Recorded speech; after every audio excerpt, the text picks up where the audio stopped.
아합 집안을 진멸시킨 예후와 그 이후의 배교 1장부터 12장인데 우리 강의는 10장까지 해요. 12장까지는 그 유다 왕들이 좀 끼어 있어가지고 주로 이제 10장까지 합니다. 요절 보시면은요, 너는 내 주인 아합의 집을 치라. 내가 이세벨의 손에서 흘린 나의 종된 선지자들의 피와 주의 모든 종들의 피를 복수하리라. 이제 그 예후에게 주님께서 말씀하시는 건데요. 다음 페이지 보시면은 62페이지 보시면 엘리야에게 책망받은 아하시아가 열왕기하 1장에 나와요. 북왕국 왕인데 다락방 난간에서 떨어져가지고 병이 들었는데 자기의 하나님께 여쭈러 가지 않고 에크론의 신 바알 세부백에 내가 병에서 낫겠느냐고 물으러 가는 거죠. 사자들을 보냈는데 엘리야를 만나는 거예요. 사자들이 엘리야가 뭐라고 그러냐면 이스라엘에 하나님이 없어서 너희가 에크론의 신 바알 세부백에 물으러 가느냐? 그러므로 주가 이같이 말하노라.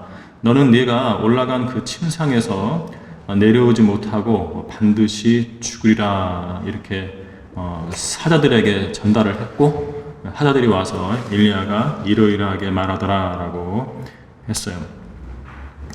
하나님께 물었으면 살았겠죠.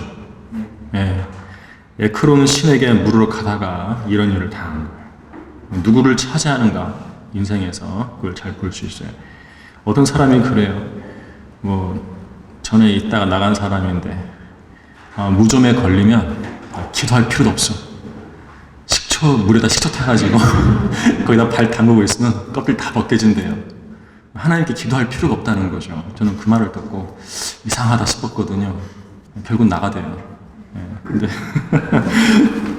그런 자세는 안 되죠. 하나님께 먼저 기도를 드리고 해결을 봐야죠. 자, 1번 보면은요, 1번 설명드렸죠. 근데 그 1번에 보면 이제 어떤 사람의 말을 전해 들었다고 그랬어요. 그러니까 사자들은 자기들에게 이러한 주님의 말씀을 전달해 준 사람이 엘리야라는 걸 모른 거예요. 모르고 어떤 사람이 이러이러하게 말하더랍니다 라고 한 거죠. 그러니까 이제 그 아하시아가 외모가 어떻게 생겼더냐라고 물었어요. 물어보니까 우리 그 밑에 박스의 셋째 줄에 보면은 그는 털이 많은 사람이요 허리에는 가죽띠를 띠었더이다 라고 했어요. 자, 그러니까 왕이 그는 티셉인 엘리야니라 라고 했죠. 자, 외모를 통해서 그 사람을 알아보는 거예요. 그런데 엘리야가 털이 많고 허리에 가죽띠를 띠기 때문에 그에게 기적적인 일들이 일어나는 건가? 그거 아니거든요. 하나님은 사람을 외모로 이렇게 다루시는 분이 아니에요. 그 괄을본 보시면 엘리야는 야고보서 5장 17절에 따르면 우리와 같은 성정에 속한 사람이에요. 우리가 똑같은 사람인데 하나님께, 근데 동시에 하나님께 능력을 받은 하나님의 사람이었어요. 열왕기하 표 보세요. 열왕기하 1장에 보면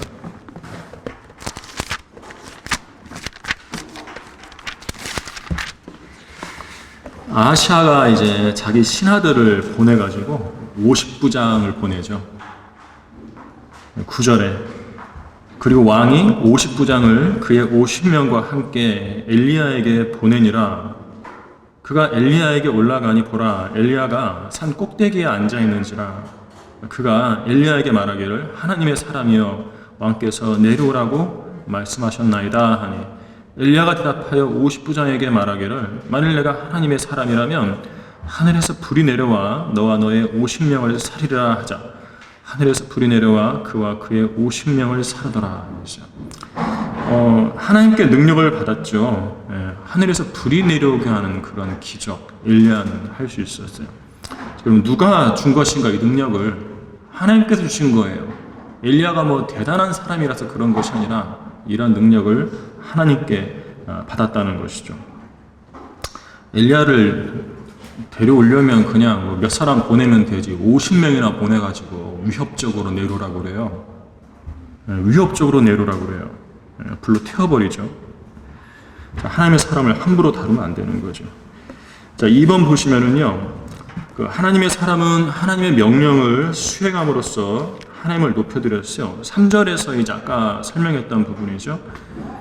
3절에서 그러나 주의 천사가 티스빈 엘리야에게 말하기를 일어나 사마리아 왕의 사자들을 만나러 올라가서 그들에게 말하기를 이스라엘에 하나님이 없어서 너희가 에크론의 신 바알세붑에게 물으러 가느냐 이렇게 말을 하라는 거죠. 전달하라는 거죠.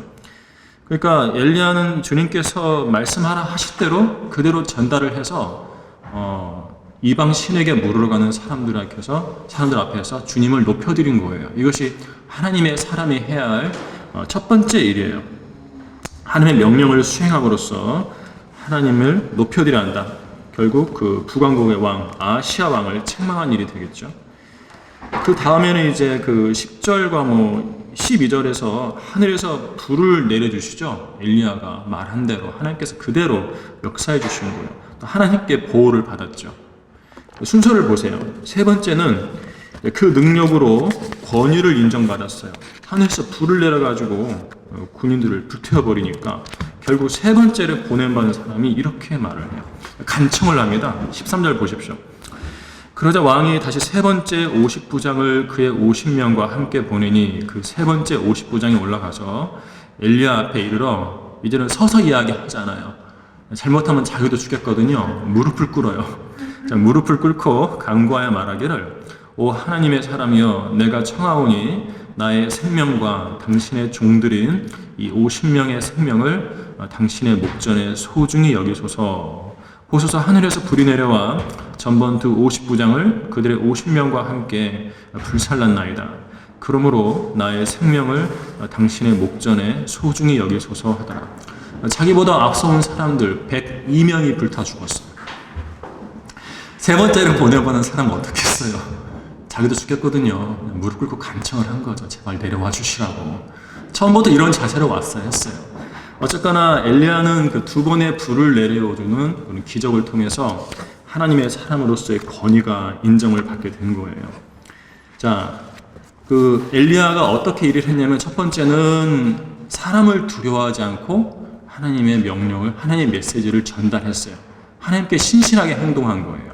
사람을 두려워하지 않았어요. 두 번째는 그랬더니 이제 주님께서는 엘리야를 보호해 주시는 거예요. 하늘에서 불을 내려가지고 엘리야를 보호해 주시는 거예요. 그러니까 아시아가 어떤 의도로 엘리야를 내려와라 했는지 모르겠어요. 엘리야가 저주를 선포했잖아요. 예, 너 죽을 거라고. 그래서 이제 군인들을 보냈으니까 분위기가 별로 안 좋아요. 안 좋습니다. 하나님께서 불로 보호해 주신 건데 그렇게 결국 세 번째는 무릎 꿇고 간청할 정도로 엘리야를 높여주신 거죠. 영적인 순서예요. 어쨌거나 우리는 하나님을 사람 두려워하지 말고 신실하게 섬겨야 하고 그러면 보호해 주시고 또 권위까지도 인정받게 해주시는 거죠. 이것이 하나님의 사람이 살아가는 방식입니다. 자, 63페이지 3번 보시면 성경에서 하나님의 사람이라는 명칭은 다양한 사람들에게 붙여져요. 모세에게 신명기 33장 1절에서 최초로 붙여지고요. 그 다음에 이제 사무엘, 스마야, 엘리야, 엘리사, 다윗, 디모데 등에게 신약에서는 디모데 등에게 부여가 되는데 성경의 다른 구조를 보면 이름도 드러나지 않아요. 어떤 무명의 선자들에게도 하나님의 사람이라는 호칭이 붙여지게 됩니다. 한번 볼까요? 사무엘상 2장 27절. 이 사람들이 무슨 일을 했나 보세요. 어떤 일을 했기에 하나님의 사람이라고 불리는지 봐야 합니다. 우리가 단순히 교회에 나가기 때문에 하나님의 사람이다. 그렇게 불려진다면 너무 과분한 호칭이 돼요. 아무 일 안 했는데 그리스도인이라고 하나님의 사람이라고 한다고? 그건 좀 아니에요.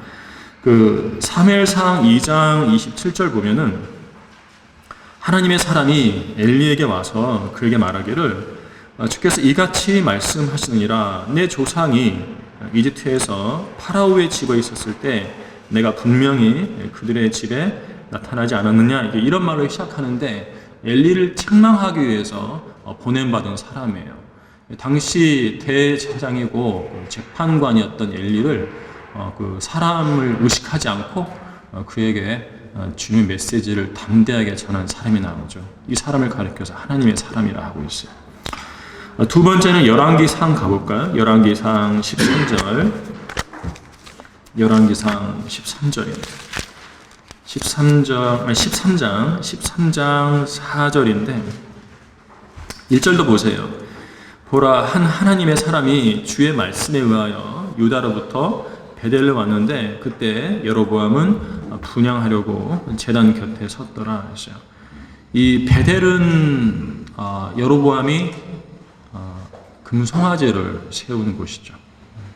베델과 단에 금송아지를 세워서 거기 제단에다가 제물을 바치겠죠. 우상 숭배의 장소예요. 그곳에 이 하나님의 사람이 보냄을 받아가지고 저주를 선포해요.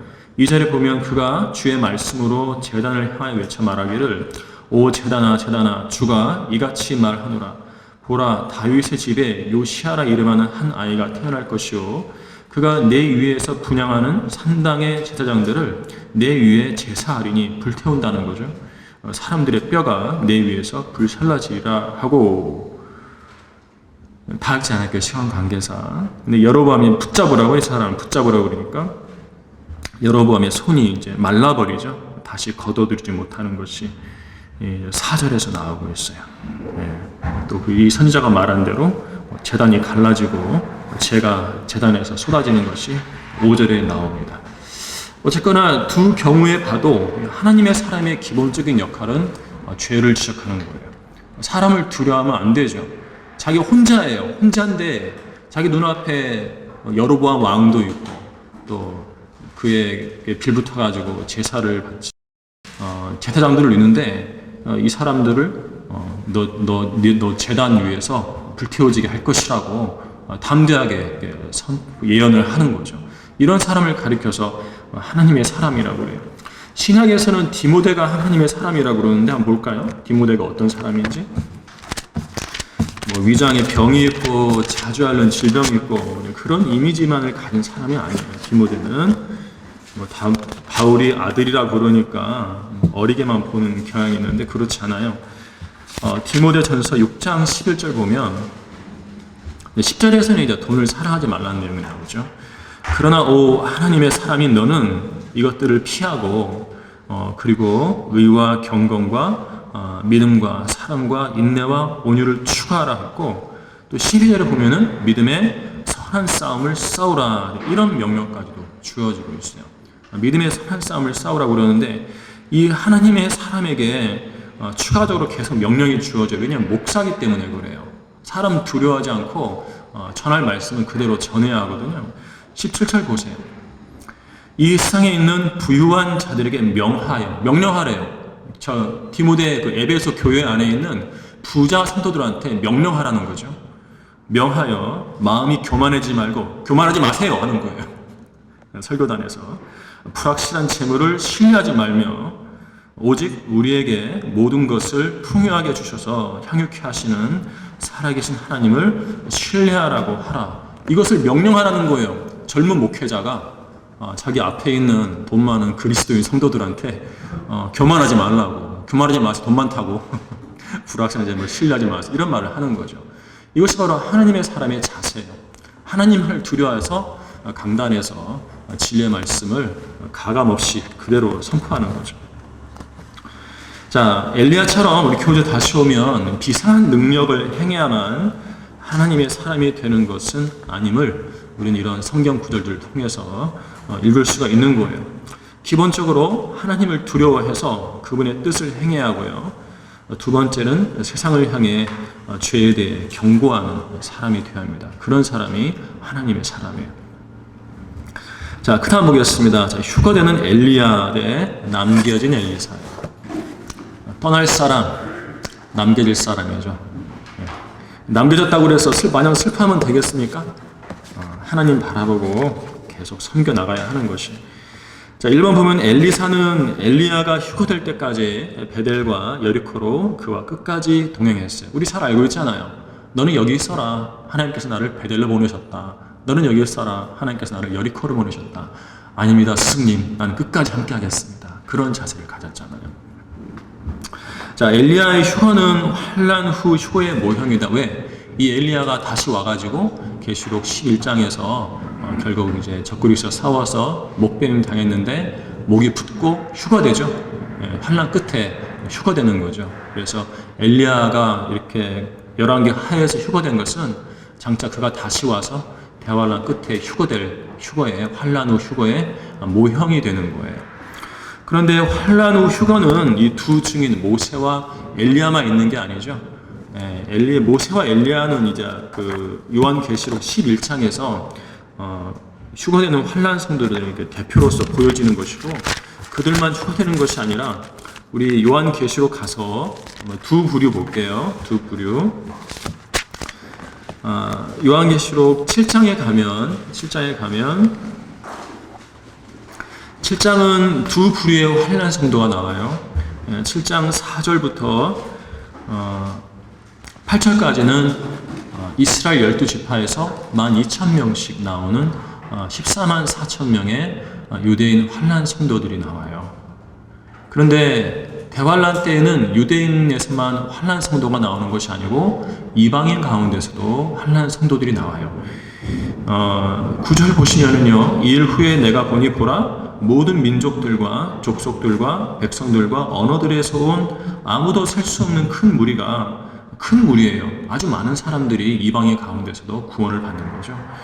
흰 옷을 입고 그들의 손에는 종려나무 가지를 들고 보좌 앞과 어린 양 앞에 서서 이 셋째 하늘에 올라가 있는 상황입니다. 이방인들이. 그래서 이제 13절에 보면은요, 그때 장로 가운데 한 사람이 대답해 나에게 말하기를, 흰 옷을 입은 이 사람들이 누구며 어디서 왔느냐 하기에 내가 그에게 말씀드리기를, 주여 당신이 아시나이다 하니, 그가 내게 말하기를, 이들은 대환란에서 나온 사람들이며 자기들의 옷을 씻어 어린 양의 피로 희게 하였느니라. 자, 어린 양의 피로 믿고, 자기들의 옷이니까 자기들의 의의 옷이잖아요. 개인적으로 끝까지 견디기도 하고, 이런 사람들이죠. 믿음과 행의 결합이죠. 그런데 이들이 9절에서는 모든 민족들과 족속들과 백성들과 언어들에서 온 사람들이라고 그랬어요. 이 네 가지 표현이 함께 등장할 때는 이방인들을 지칭한다고 항상 생각을 하셔야 돼요. 이방인들이 대환란에서 셀 수 없이 많이 나왔다는 거죠.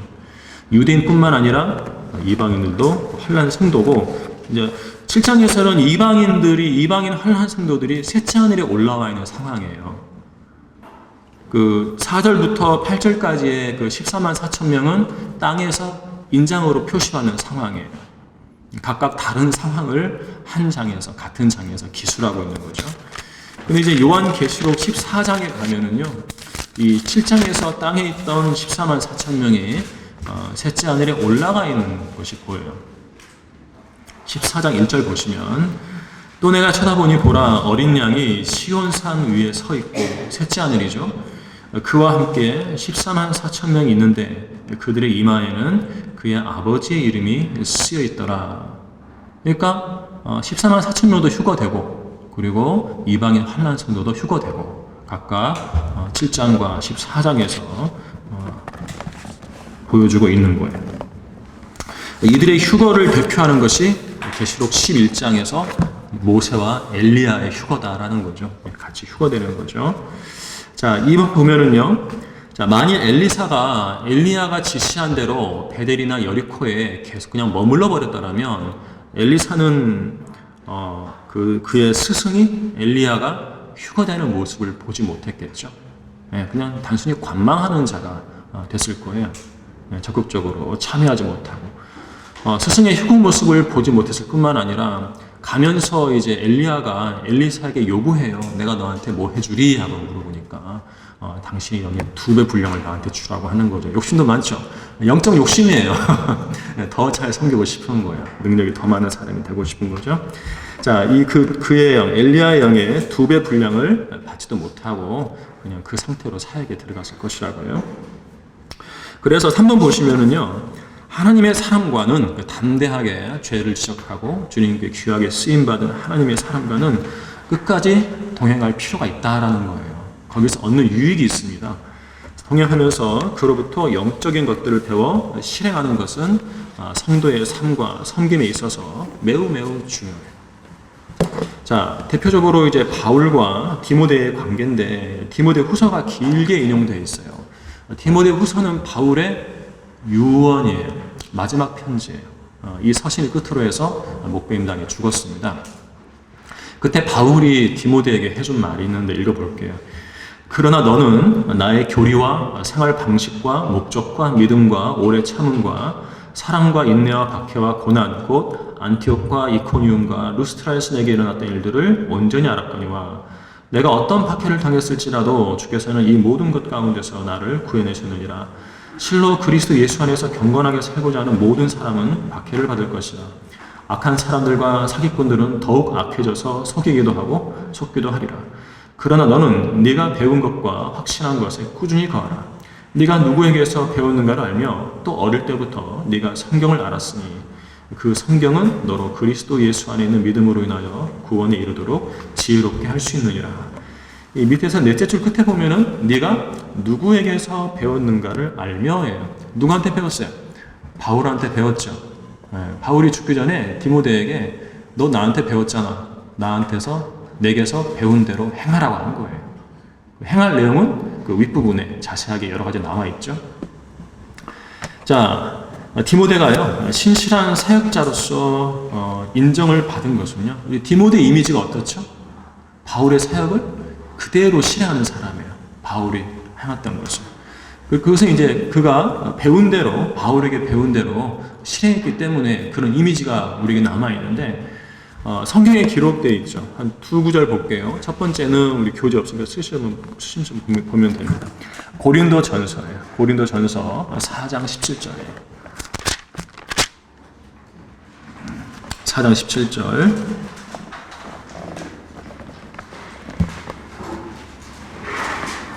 문제가 많은 고린도 교회에 바울이 직접 가지 않고 먼저 디모데를 보내는 거예요. 4장 17절 보면은요. 이로 인하여 16절에 그러므로 내가 너희에게 권고하노니 너희는 나를 따르는 자들이 되라. 고린도후서 11장 2절만 있는 것이 아니라 여기 고린도전서 4장 16절에도 너희는 나를 따르는 자들이라 있죠. 고린도 교회 성도들에게 바울을 따르라고 이렇게 명령하고 있어요. 이로 인하여 그러니까 고린도 교회 사람들이 바울을 따를 수 있도록 누구를 보내냐면은 디모데를 보내는 거예요. 이로 인하여 내가 디모데를 너희에게 보냈으니 그는 나의 사랑하는 아들이며 주 안에서 신실한 자니라. 내가 각 교회에서 가르친 대로 바로 이 부분이죠. 내가 각 교회에서 가르친 대로 그가 그리스도 안에 있는 나의 방법들 바울만의 문제를 해결 방식이요. 나의 방도를 너희에게 기억나게 하리라. 디모데는 바울의 신임을 받은 사역자였어요. 바울이 굳이 안 가도 디모데만 보내도 바울이 직접 간 것처럼 문제를 해결할 수 있는 인물인 거예요. 바울이 가르친 것을 그대로 100% 완전하게 수행한 사람이죠. 여기뿐만 아니라 빌립보서 가보세요. 빌립보서 2장 22절 보면은요.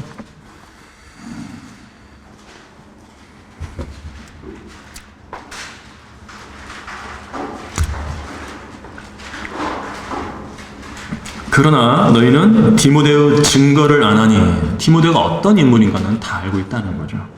마치 아들이 아버지와 함께 섬긴 것처럼 그가 복음 안에서 나와 함께 섬겼느니라.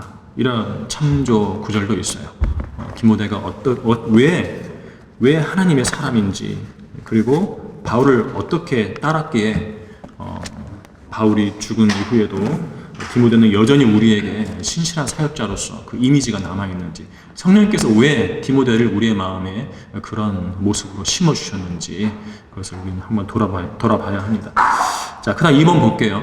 자, 엘리사는 엘리야가 떠난 뒤에 곧바로 스승의 발자취를 밟기 시작했어요. 먼저는 엘리야가 자기 외투를 돌돌 말아가지고 요단강을 쳐서 갈랐잖아요. 엘리야가 올라가고 나서는 올라갈 때 뭘 떨어뜨렸냐면은 외투를 떨어뜨렸어요. 그 외투를 집어서 물을 쳐가지고 엘리사도 물을 갈랐습니다. 자, 이 모습을 그 선지자의 아들들이 봤죠. 이 모습을 보고는 엘리사 앞으로 와가지고 무릎을 꿇어요. 지금부터는 엘리사 당신을 따르겠다는 거죠. 엘리야와 같은 기절을 하기 때문에 그렇죠. 자, 가를 보시면 엘리사는 더 이상 엘리야와 함께 있던 과거에 머무르지 않았다. 전임자만 바라보고 있을 수 없는 일이에요. 전임자가 없어요. 전임자가 있으면 아무래도 좀 의존하는 게 있어요. 사람이기 때문에. 이제 엘리야가 사라져버렸거든요. 누구를 바라봐야 돼? 하나님이죠. 바로 그거예요. 자, 현재 섬김을 위해서 하나님의 능력을 엘리야는 구하기 시작한 거예요.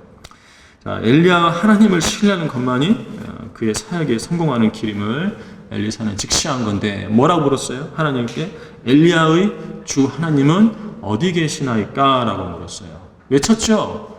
엘리야에게 그렇게 강력하게 역사하셨던 하나님은 지금 어디 계시냐고, 나에게도 그 능력을 달라고 하나님께 부르시셨던 거예요. 주님의 사람들은 이런 욕망이, 영적 욕망이 있어야 돼요. 자, 그 다음 페이지 보겠습니다.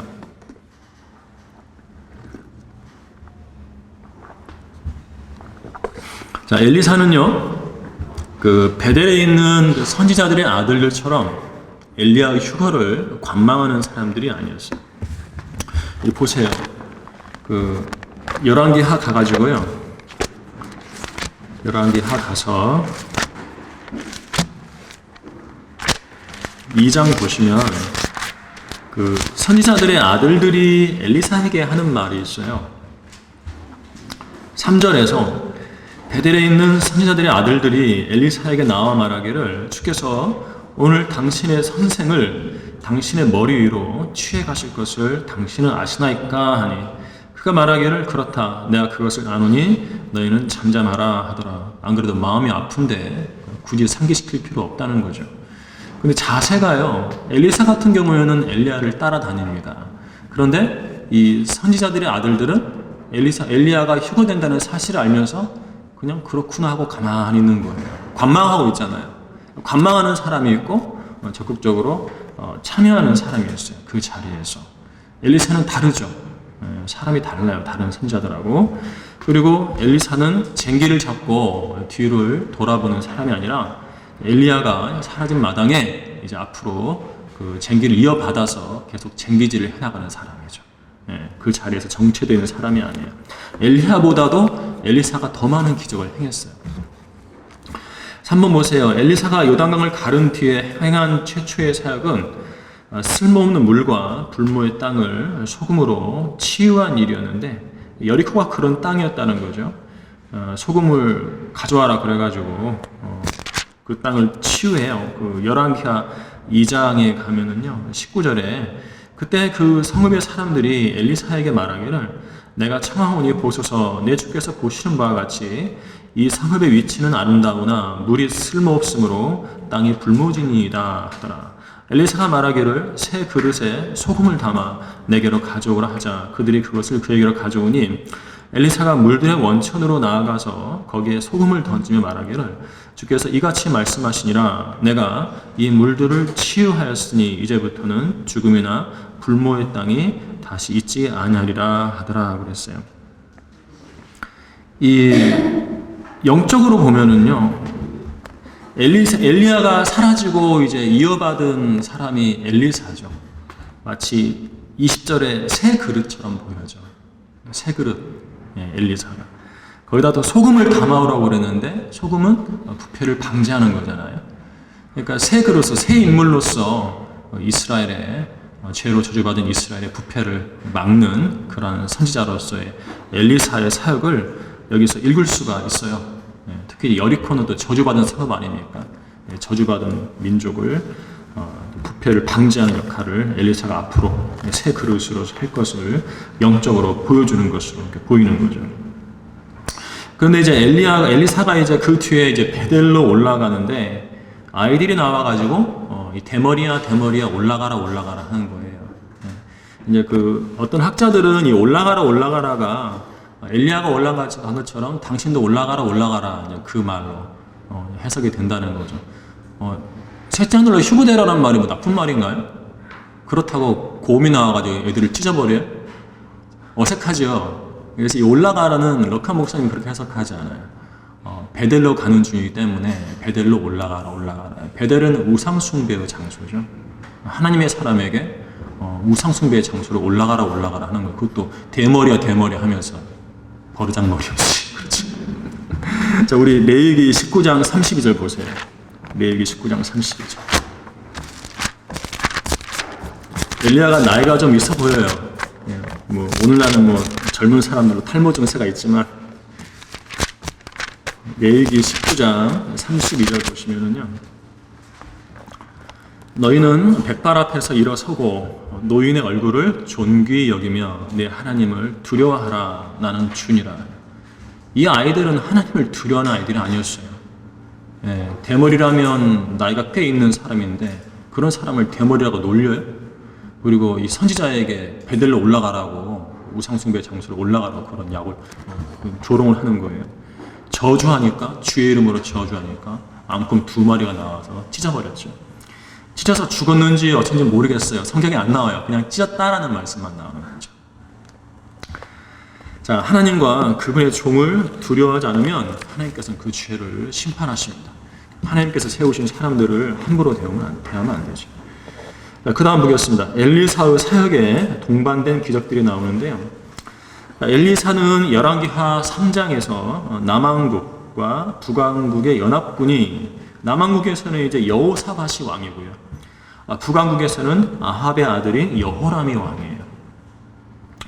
여호사밧이 이제 그 아합의 아들 여호람과 연합군이 돼가지고 모압 왕을 대적하는 길에 물이 떨어졌습니다. 물이 없으면 전쟁 못해요. 갈증으로 죽어가죠. 자, 근데 그때 마른 골짜기가 물로 가득 차는 기적을 엘리사가 행해요. 물이 어디선가 흘러와가지고 골짜기를 채우는 거죠. 그래서 사람과 짐승에게 물을 공급하는 기적을 엘리사가 행한 거예요. 자, 군대가 아무리 많아도요, 두 왕국이 아무리 연합해서 군대가 많아도 하나님께서 돕지 않으시면 아무것도 아니라는 것을 보여주는 거예요. 이 참조구절로 재판관기 15장 18절부터 20절은요, 찾지는 않을게요. 이 나귀의 턱뼈로 필리스타인들을 1,000명을 죽인 삼손이 목이 말라가지고 하나님 나 죽겠다고 하는 그런 부분이 나와요. 아무리 힘센 삼손이라 해도 하나님께서 나귀의 턱뼈의 그 우묵한 곳을 갈라가지고 물을 삼손에게 주지 않으셨더라면 삼손은 힘을 쓰지 못했겠죠.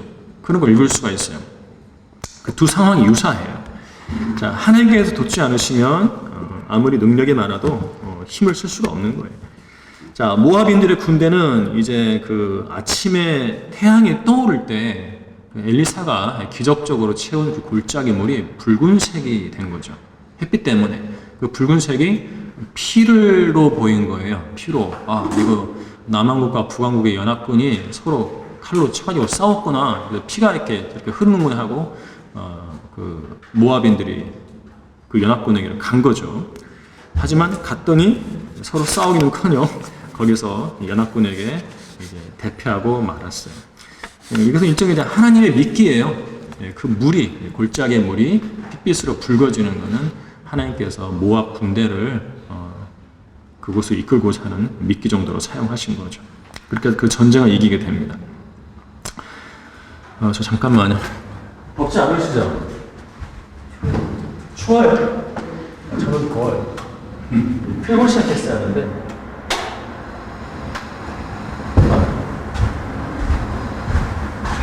잠을 잘 못 자고 와가지고 좀 피곤하기도 하고. 자, 2번 볼게요. 엘리사 삶은 기적으로 가득했는데 1번 보면 어떤 선지자의 미망인의 집에 기름을 가득 채워주죠.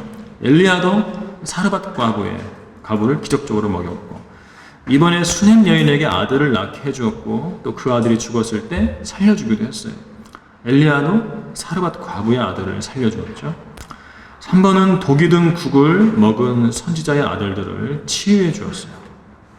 4번을 주목해 보세요.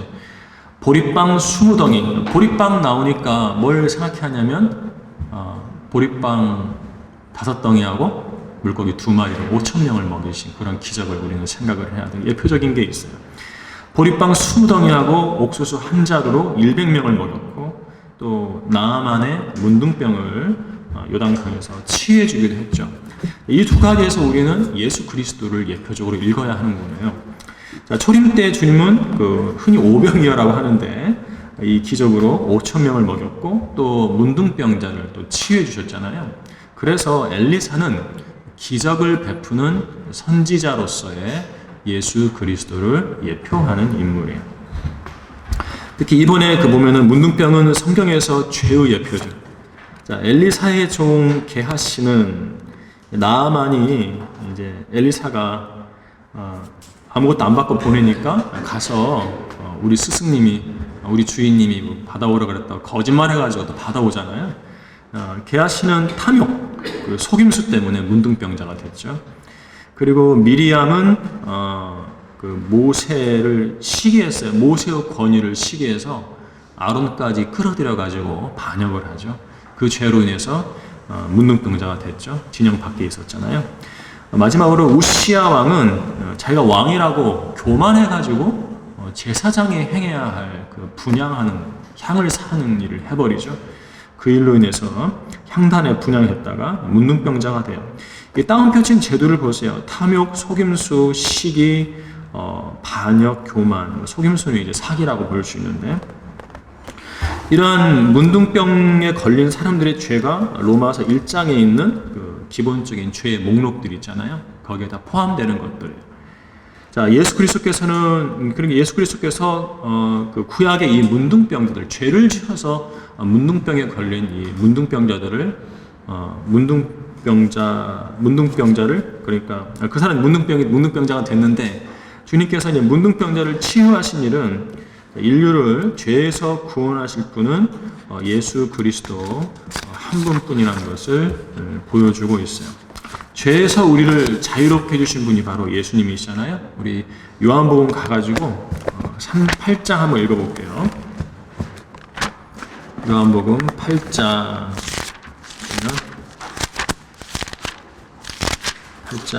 32절 8장 32절 진리를 알게 되리니 그 진리가 너희를 자유롭게 하리라, 이렇게 말씀하셨어요. 이 문맥을 잘 읽어야 하는데 여기서 34절 보세요. 예수께서 그들에게 대답하시기를 진실로 진실로 내가 너희에게 말하노니 죄를 짓는 자는 누구나 죄의 종이니라. 종은 집에 영원히 거하지 못하나 아들은 영원히 거하느니라. 그러므로 만일 아들이 너희를 자유롭게 하면 참으로 너희가 자유롭게 되리라 그랬어요. 여기서는 36절에서는 아들이 죄에서 자유롭게 해준다고 말씀하셨잖아요. 32절에서는 진리가 너희를 자유롭게 한다 그랬어요. 그러니까 죄에서 자유롭게 해주는 진리는 누구냐면 예수님이시죠. 하나님의 아들이세요. 하나님의 아들만이 문둥병자 같은 우리 죄인들을 죄에서 자유롭게 해줄 수 있는 거죠. 여기서 로마서로 가볼까요? 로마서 6장 22절 보면은요, 20절 먼저 보면은 너희가 죄의 종이었을 때에는 의로부터는 자유로웠느니라 했어요. 죄의 종이죠. 22절 보세요. 그러나 이제는 너희가 죄로부터 자유롭게 되었고 하나님의 종이 되어 거룩함에 이르는 열매를 얻었으니 그 끝은 영생이니라 했어요. 죄로부터 자유롭게 되었어요. 우리가 누구를 통해서요? 누가 우리를 자유롭게 해주신 거예요? 예수님이죠. 하나님의 아들께서 그 진리이신 분이 우리를 죄에서 자유롭게 해주셨다는 것을 알 수 있어요. 요한복음 8장도 죄의 종이 언급돼요. 죄를 지으면 죄의 종이라고 그러죠. 로마서 6장도 우리를 죄의 종이었다고 말하고 있고, 우리가 죄의 종에서 자유롭게 되어 의의 종이 되었다라고 가르쳐주고 있어요. 자, 우리 교재 다시 와서 5번 보면은요, 물에 빠진 도끼를 물에서 떠오르게 하고, 우리나 이런 동화 있잖아요. 산신령이 나타나가지고 금도끼, 은도끼 이야기 하는데 다 보고 베끼는 거죠. 자, 물에 빠진 도끼를 물에서 떠오르게 했고, 시리아 군사들의 눈을 멀게 하고, 또 시리아 군대에게 하늘의 군대의 소리를 들려줌으로써 급히 도망가게 하기도 하고, 수많은 군대의 그 진군해 오는 소리를 들려주게 하는 거죠. 다 기적이에요. 6번 볼게요. 엘리사가 죽은 이후 그의 무덤에 어떤 죽은 사람을 던지자 그의 뼈에 닿은 그 죽은 자가 살아나기도 했는데, 이건 좀 상황 설명을 좀 해야 하니까 열왕기하 13장을 한번 가보세요. 이 사람들이 왜 장사 지내러 와가지고 엘리야 무덤에다가 그 죽은 시신을 이렇게 던져버렸나 이거죠. 열왕기하 13장 20절을 보시면은요. 당시 이제 그 모압 군대가 이스라엘 땅을 침략해온 상황이에요. 상황이 별로 안 좋죠. 자, 엘리사가 죽으니 사람들이 그를 장사하였는데 해가 바뀔 때 모압인들의 군대가 그 땅을 침략하였더라. 그때 사람들이 한 사람을 장사하고 있었는데 보라, 그들이 그 군대를 엿보고 해요. 적군이 와 있는 상황에서 지금 장사를 지내러 가는 상황이에요. 엿보는 거죠, 적군을. 그 사람을 엘리사의 무덤에 던지니 그 사람이 떨어져 엘리사의 뼈에 닿자 그가 살아나서 자기 발로 서더라. 그러니까 적군이 눈앞에 있는 상황에서 공개적으로 활동할 수가 없어요. 죽잖아요, 내가 발각되면은. 그래서 땅을 파서 묻지는 못하고 엘리사의 무덤이 있으니까 거기다 던져버렸는데 마침 그 시신이 엘리사 뼈에 닿으니까 살아나버린 거죠. 부활해버린 거예요. 그런 상황이에요. 엘리사는 그 죽음에도 능력이 있더라는 거죠. 엘리사가 예표하는 예수 그리스도도 그분의 죽음에 능력이 있어요. 자, 예수 그리스도의 죽음과 부활은 그분 안으로 침례받은 죄인들의 영적인 부활 그리고 육적인 부활 모두를 보장하고 있는 거죠. 자, 7번. 이외에도 엘리사는 불병거로 호위를 받았죠. 엘리야는 불병거를 타고 올라가고 또 이스라엘 병거와 그 기병들이라는 칭호를 받았는데 엘리야도 마찬가지였어요. 자, 어쨌든 엘리야와 엘리사 이 두 사람은 아주 능력이 많은 선지자들인데요. 이러한 선지자들의 사역에도 불구하고 북왕국 이스라엘의 범죄는 줄어들지 않았어요. 가장 악했던 시기였기 때문에 가장 강한, 가장 능력 있는 선지자들을 보내신 것이라고 보여지고 그럼에도 이스라엘은 바로잡히기를 거부했다는 거죠. 자, 하나님은 자신의 백성을 사랑하셨기 때문에 선지자들을 통해서 그들을 계속 부르고 계셨지만 그 민족은 점점 더 배교의 늪으로 빠져들었고요. 이로써 솔로몬의 범죄로 떨어져 나갔던 북왕국 이스라엘은 BC 721년에 아시리아에게 멸망당하고 말합니다. 자, 이제 수넴 여인의 고난이 주는 교훈을 한번 보도록 하겠습니다. 이 부분 간단히 할게요. 게하시가 이제 엘리사가 죽은 시체를 생명으로 회생시킨 일, 그러니까 이 수넴 여인의 아들을 엘리사가 살려준 일을 이 왕에게 이야기하고 있는데 그때 수넴 여인이 그 자리로 찾아와요. 그 밑에 그 1번에 보면은요, 엘리사 말을 듣고 기근을 피해서 7년간 필리스티인들의 땅에 기거하다 돌아왔더니 집이고 땅이고 다 사라지고 없는 거예요. 다른 사람 소유가 된 거예요. 그래서 이제 왕에게 하소연하려고 갔는데 마침 그 자리에 게하시가 그 여인 이야기를 하고 있었던 거죠. 기가 막힌 일치죠. 그래서 왕은 그때 마음이 활짝 열린 거죠. 그 여인에 대해서. 그래서 여인의 요구를 들어줬어요. 땅과 집을 전부 다 여인에게 회복시켜줬죠. 2번 보시면은요, 하나님께서는 그분께 신실하고 또 그분의 종에게 잘해준 이 직제를 보여준 수넴 여인의 믿음과 덕을 잊지 않고 절묘한 타이밍에 갚아주셨다라는 거죠. 그러니까 하나님을 섬기고 하나님을 믿는 사람들이 인생에 어떤 이해하지 못할 일이 발생할 수 있는데 그 일로 인해서 낙심하지 말자는 거죠.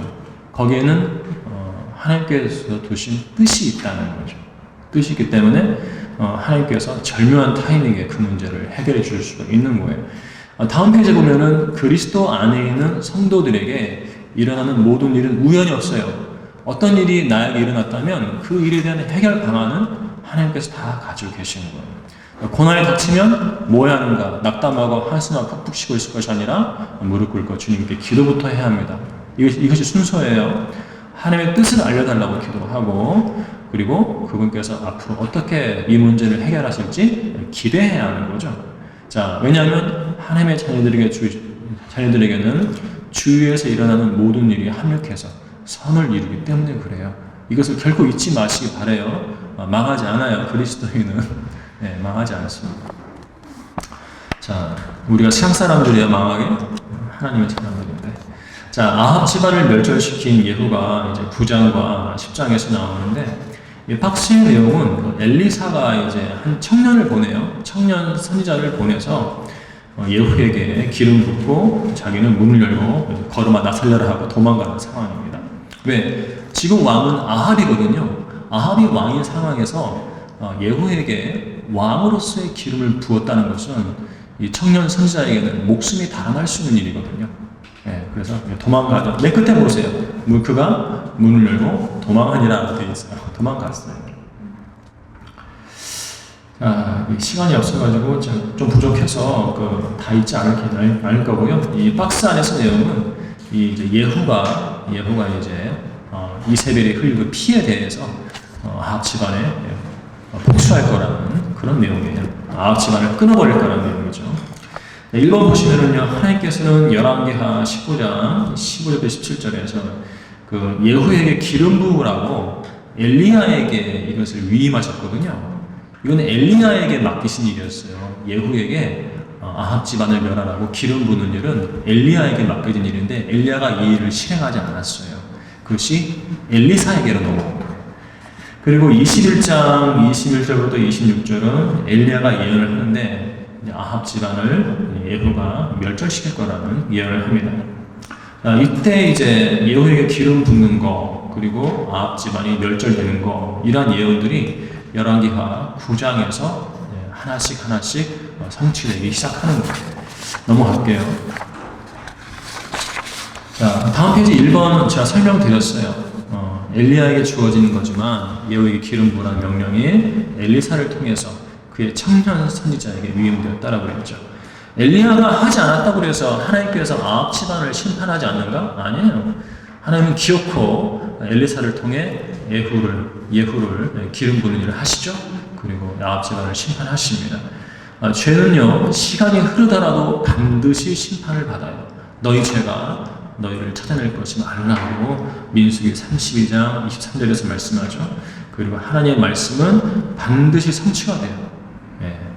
자, 넘어갈게요. 자, 2번과 3번은 이제 왕으로서 예후가 선언된 이후에 이제 그가 행한 일이에요. 이세벨이 죽인 나봇의 땅에서 만난 아합의 아들 요람을 먼저 죽이고요. 그를 나봇의 밭에 던져버립니다.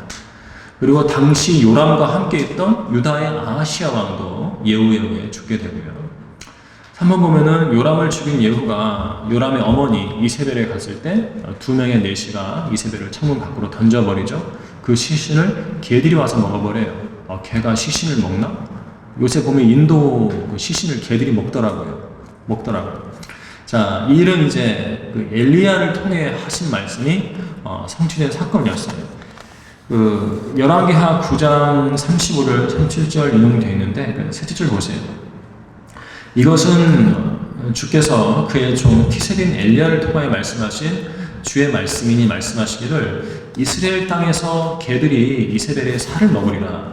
이세벨의 시체가 이스라엘 땅에서 밭 위에 통똥같이 되리니 그 사람들이 이것이 이세벨이라 하지 못하리라 하셨느니라 하더라 그랬어요. 이거 예후가 말한 거예요. 열왕기상 21장 23절에서 예언된 걸 이제 예후가 인용한 거죠. 창 밖으로 던져서 이제 그 시체를 찾으러 갔더니 뭐만 있냐면은 메뉴에 보니까 그네 두개골과 발과 손바닥밖에 없더라는 거죠. 나머지 신체는 개들이 다 먹어버렸다는 거죠. 주님께서 예언하시는 거 성취가 된 거예요. 다음 페이지 보겠습니다. 자, 주님을 위한 예후 자신의 열심이에요. 사마리아에 있는 아합의 아들 70명도 그들을 양육하던 그 성읍의 존귀한 사람들에게 편지를 보내가지고 멸절시켜버렸고요. 그래서 이스라엘에 있는 아합 집에 남아있는 모든 자들을 죽이고, 그리고 아합의 모든 존귀한 자들과 그의 친척들, 그의 제사장들을 하나도 남기지 않고 죽였어요. 예후는 사마리아로 오던 중에 만난 유다와 아하시아의 형제들 42명도 죽였고요. 상당히 많이 죽였죠. 사마리아에 이르러서는 그곳에 남아있는 아합 집안 사람들을 멸절시킨 결과 엘리야에게 하신 주의 말씀이 모두 이루어졌어요. 예후는 이 일을 가리켜서 주님을 위한 자신의 열심이라고 아주 자신의 말을 해요. 그런데 이 예후의 개혁은 아주 부분적이었어요. 이따 볼 텐데요. 자, 1번에 보면은 아합 집안이 왜 이렇게 하나님의 혹독한 심판을 받은 것인가? 단순히 이 나봇을 죽이고 그의 포도원을 빼앗겼기 때문에 그의 집안이 다 끝장나버린 것인가? 그것은 하나의 발단이었을 뿐이에요. 나봇을 죽이고 포도원 빼앗은 것은 발단이었고, 더 근본적인 이유는요, 이 아합 집안 때문에 이스라엘의 바알 숭배가 가득 퍼져버린 것이죠. 그것을 주님께서 이 민족의 멸망을 지적한 그 집안을 그래서 다 죽여버리신 거예요. 자, 이번에 보면은 선지자 엘리야는 아합 왕의 그 죄가 이스라엘을 괴롭혔다고 열왕기상 18장 18절에서 지적을 했는데, 죄는 한 개인을 괴롭히고 한 민족을 괴롭히고 하나님을 괴롭게 만들어요. 다윗은 죄의 속임수에 빠졌죠. 죄의 속임수에 빠져가지고 그의 집안에서 칼이 떠나지 않았어요. 괴롭죠. 자, 죄의 속임수에 빠졌던 광야 이스라엘은 모두 쓰러져서 시체가 되어버렸어요. 지금도 감옥에는 죄의 속임수에 빠진 자들로 계속 채워지고 있고, 지옥도 죄의 속임수에 빠진 자들로 가득 차고 있어요. 죄는요, 하나님께서 싫어하시는 유일한 한 가지라고 3번에 써 있습니다. 죄는 속이는 거예요. 하나님께서 무척 싫어하시고요. 자, 넘어가도록 할게요. 이 죄 때문에 하나님의 영광에 이르지 못하는 우리를 위해서 예수님께서 십자가에서 피 흘려 죽으셨고, 바로 주님께서 우리의 죄 때문에 희생당하신 것을 안다면 다시는 죄를 짓지 말아야 합니다. 죄는 죄일 뿐이죠. 죄의 속임수에 다시 빠지지 말아야 돼요. 자, 그 히브리서 3장 13절 있잖아요. 오직 오늘이라고 부르는 동안 매일 서로 권면하여 너희 중 아무도 죄의 속임수에 빠져 완악하게 되는 일이 없도록 하라 했어요. 자, 3번. 예후는 아합 집안을 멸절시킨 후 그의 열심을 바알 숭배자들을 멸절시키는 일로 이어지게 했죠. 바알의 집에, 한 집에 그냥 몰아넣고 그들 다 칼로 죽여버렸습니다. 자, 그리고 그 바알의 집은 헐어서 야외 변소로 만들었는데, 주님을 위한 예후의 열심은 여기까지예요. 여기까지입니다. 자, 아합 집안도 멸절시키고 바알 숭배자들을 집안에 몰아넣어서 몰살시켰다면 예후 자신도 우상 숭배에서 벗어나야 하는데 그렇지 않았어요. 1번 보세요. 개혁의 한계를 드러나는데, 바알 숭배는 근절시켰어도 느밧의 아들 여로보암의 제들에서는 떠나지 않았다. 베델과 단에 있는 금송아지 숭배에서는 예후 자신이 떠나지 않았다는 거죠. 부분적인 개혁은 개혁이 아니에요. 개혁하려면 온전해야 합니다. 그래야만 내가 사는 거죠. 일부분을 남겨놓으면 그 일부분 때문에 내가 죽고 마는 거예요. 이번 보시면은요, 그 죄로 인해서 여로보암의 죄들을 계속 짓는 그 죄로 인해서 하나님은요, 시리아의 그 하사엘을 통해서 이스라엘을 조금씩 잘라내기 시작해요. 이것은, 죄는 그동안 나에게 주어졌던, 내가 보유하고 있던 어떤 나만의 영역을 조금씩 갉아먹고 잘라내는 것을 보여주고 있는 거죠. 영역이 줄어들어요. 그 요한이서 제가 볼게요. 요한이서 1장 8절에 보면은요, 너희 자신을 돌아보라. 이는 우리가 이루어 놓은 것을 잃지 아니하고 온전한 상을 받으려는 것이라 했어요. 주님을 기껏 잘 섬겨놓고 죄를 지어가지고 자기 스스로 깎아먹고 있는 거예요. 온전한 상을 받지 못하는 거죠. 그래서 너희 자신을 돌아보라고 말하고 있어요. 예후도 여로보암의 죄에서 떠나지 않았기 때문에 시리아의 하사엘이 와가지고 이스라엘 땅을 조금씩 먹어버리는 거예요. 이것이 영적인 원칙이죠. 3번 보세요. 한 가작을 제거했다고 해서 이스라엘 전체가 개혁된 것은 아니었어요. 개혁 이후에도 경건이 계속해서 뒷받침되지 않으면 오히려 나중 상태가 처음보다 더 악화되고 결국 아시아에게 포로로 사로잡혀갔죠. 멸망하고 마는 거예요. 조금 개혁했다고 이 정도면 됐다 하면 안 됩니다. 내 안에서 더러운 것을 다 제거해버려야죠.